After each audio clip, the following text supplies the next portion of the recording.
it's still running today. And that's been about a year now. What caused it to start up? I don't know. Was that a message from her? Well, it certainly would seem to be a message from her. And what do you think the message is that she's trying to send you? I think they try to tell us that they're okay. I think you're right. They want to let you know that it's okay to feel sad, but don't feel sad because I'm still here. Life goes on. Yeah, that's right. Yeah. And they are still around. You can almost sometimes feel their presence around you. Mm-hmm. How do you incorporate these experiences that you've had within your books? Well, I often wondered about life after death. Mm-hmm. And the newest thing that I got really more engulfed in is reincarnation, and I wrote a book about it. My book's title is Murder Me Twice. Interesting title. Yeah. Now, in this story, it starts out with reoccurring nightmares. And I kind of wondered about this is how all this came about. I kept wondering, when there's reoccurring dreams or reoccurring nightmares, are those windows to a past life? It's possible, I suppose. Sure it is, yeah. So I wrote the book, and it's an interesting, and what happens if you, in this life, meet somebody from your past life who had hurt you or murdered you.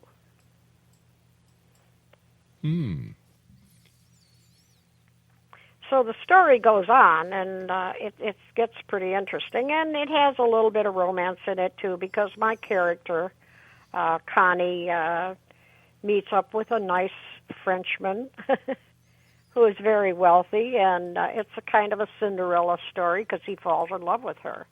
But he also helps her solve the mystery of her reoccurring nightmare. So you believe in reincarnation? Well, I do and I don't. That's a really tough one for me to decide. Because I am a Christian. Yes. And I find it a little hard to believe that way. But at the same token, I've seen so much proof. There was a program on cable not too long ago that I watched where a hypnotist took people back far enough into their subconscious to bring out the facts that they had a past life. And they talked about it and all. And then afterwards, they researched it to find the place where they were talking about and where they once were as another person. And it all was true. So I got to thinking, well, maybe there is some truth to that. I remember one of my friends, too. She had a little girl.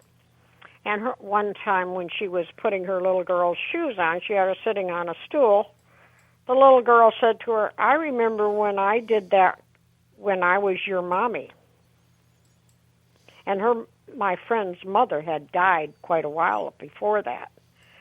So it got her to wondering, oh, my God, because the little girl talked about that a lot. When I was your mommy. Were they able to validate these claims anyway? What, for my friend? For the little girl?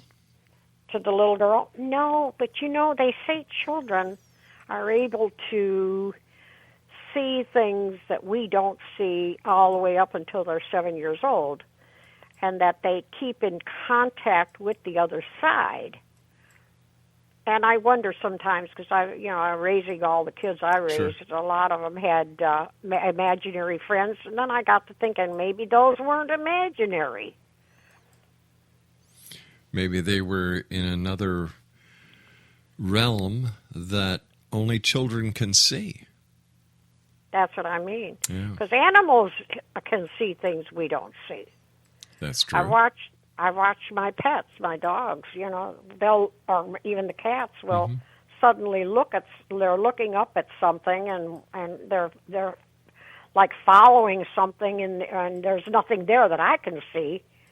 But they see something. They're seeing something.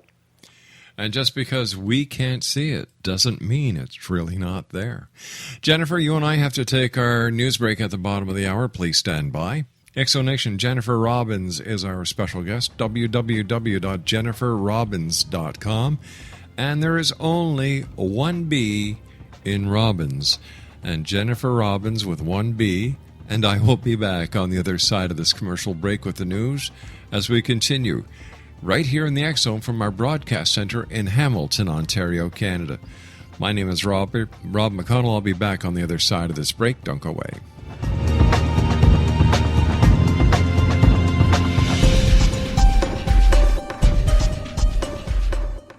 The following program may contain coarse language, violence, nudity, mature subject matter, or scenes which may not be suitable for all viewers. Viewer discretion is advised.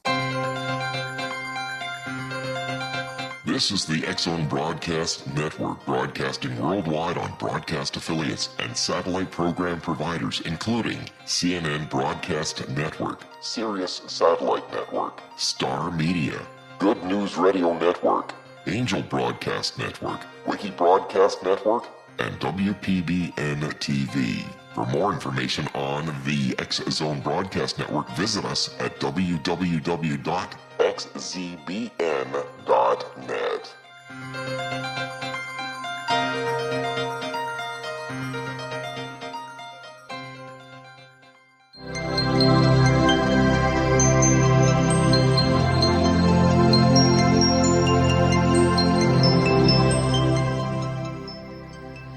This is Elizabeth Joyce with Stargazing week of September 15th through the 21st. This week brings abundant social opportunities and you feel a bit talkative. Talk to a wide variety of people, but don't believe everything you hear. It's a good time to explore numerous ideas, projects, and philosophies, but know that not all of them will come down to earth for you. There isn't much to say about this week except that it will be pleasant. Expect invitations, travel, and meeting new people. With this overflow of advantageous energy, the week invites you to set your intentions on hope and satisfaction. Everyday energy has been low recently, and your feeling is that it's been hard to know how to focus where your attention should be. With Mars entering Sagittarius, clarity comes. You are in a take-charge mode, ready to take on a challenge, and willing to put yourself out in order to get what you want. This is a powerful time for attracting romance and creative attention. There may be some competitive feelings between you and a significant other now. Focus on reconciliation, forming or cementing bonds, diplomacy, consultation, one-on-one interactions, and negotiations. You may feel a little drained physically temporarily. Belief that you have been uncertain about suddenly become clear at the end of the week. Friendships may be intense, but instead of brooding over problems, you're motivated to make important changes that bring you closer to resolution on long-standing problems. Remember, conflicts are not set in stone, and most easily can be resolved with just a change of attitude. When it comes to income, you're challenged to think outside the box in order to come up with viable plans to improve your finances, and this theme will be with you through the end of the year. Don't limit yourself when it comes to thinking up novel and unique ideas. New technology or methods can really improve your daily life. There may be sudden discoveries or epiphanies that can help you improve your lifestyle, particularly with health and wellness. You may feel a challenge with authority or a desire to break out of financial restrictions this week. Be sure to apply a large dose of common sense to any dreams or schemes, and you could be in for a wild ride and a memorable adventure. If you don't, you're going to be kicking yourself all the way through October. A Leo moon on the weekend has you wanting to spend time in social situations where you can open your heart without concern. It's a warm and generous time. Sunday night, the night before the fall equinox, is a kind of an odd time. The moon moves into Virgo late in the evening, which supports service, simplicity, and accomplishing your list of tasks. At the same time, Neptune is busy, especially in the evening, and that is a space-out and daydream kind of energy. So part of you wants to work and part of you can't get it together. Watch a movie Sunday evening. That's a Neptune activity. Enjoy.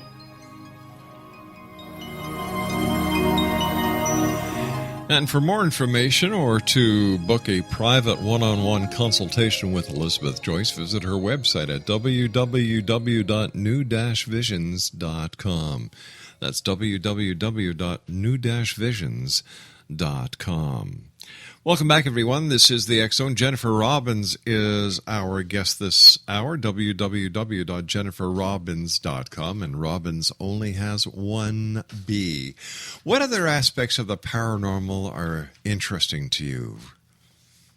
Well, I had a short story just come out recently about mirrors. Mirrors? I had heard that you could, if there's a certain way of looking into a mirror and you can see spirits from the other side. Now, they claim you shouldn't do that because you don't know what kind of spirits you're going to conjure up. But I was interested in that a little bit, so I wrote a short story for it called Mirror, Mirror. Did you try it? Did you see any spirits? No, I don't try dangerous stuff like that, Ouija boards and things. I just... no, I don't want to do that. I'll tell you something. I don't like Ouija boards. I've never used one, but the stories I've heard, no, thank you. Well, that's the same kind of things you hear about this thing with the mirror too. So, really? I don't trust it. Maybe once again, that's where Walt Disney got the idea for his magic mirror on the wall. Remember that mirror, mirror on the wall? Yeah. So what other? I mean, my story's a nice story. It's not a scary or horror thing. It's a nice story about a spirit that does come out of a mirror, and he helps a woman that moves into the house that he had once occupied when he was alive. So because she becomes ill, and he helps her. Right. But it's just a cute little story that I wrote. I got it published through one of my publishers. And the Mirror, Mirror, my book Mirror, Mirror, is with a new thing I found, and it's a publisher that's a co-op. And, I love that because I'm able to control a little more of what my book is going to do. I can do my own cover, which I am artistic. I do paint and that. And I can make my own covers. I did have to learn how to format it for book publishing. Right. But they help you all the way through it, and they go through it with you, and it's an interesting concept. And I didn't have to go through a whole line of editors and like you do with a regular publisher. But how are the sales compared to the larger publishing houses? Well, I won't know that until I have a little more time with them. I've only just begun with them over maybe the last 2 months. So, and they pay quarterly, so I won't know really. According to Amazon ratings, there's been some sales, but I don't know how much it's going to amount to. Right. One nice thing is the co-op, they don't take very much of the profits. Most of it goes to you. So maybe it'll be a better deal for me. I don't know. But in the meantime, I keep sending out queries to agents and some of the larger companies publishers that will take author submissions. Not many of them will. They want you to go through a agent. Yeah. And it's very hard to get an agent. It's very hard to even get published. I'm fortunate. I have been published right along, even though they're small publishers. They've been good. And I've been able to get published, where a lot of authors do not get published at all, ever. So, because it's a tough thing, out of all thousands of submissions, a publisher might end up with maybe just 4 or 5. But that's why a lot of authors today are going into self-publishing. Yes. Yeah. Mind you, self-publishing has pros and it has cons. For example, the pro is that you have total control of your book, artistically editorially, as well as where it's going to be sold.